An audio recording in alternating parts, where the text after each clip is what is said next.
Hi friends, ఎలా ఉన్నారు? South Indian paneer curry with chapati చేసుకోవడానికి 2 ఉల్లిపాయలు తరిగి నూనెలో వేయించుకోవాలి.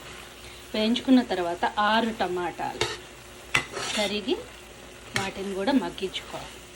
ఇది హాఫ్ మగ్గిన తర్వాత ఇందులో 1 చెంచా సోంపు, 1 చెంచా జీలకర్ర వేసుకొని ఒకసారి కలుపుకొని మూత పెట్టుకోవాలి. కరెక్ట్గా కొలత పెట్టుకొని తీసుకున్నాను. 100 to 150 grams of cubes paneer cubes తీసుకోవాలి. ఈ విధంగా కొంచెం ఫ్రై అయితే చాలండి, ఎక్కువ ఫ్రై అవ్వదు. ఇందులో హోమ్ మేడ్ ఘీ మాత్రమే తీసుకుంటున్నాను, 1 చెంచా.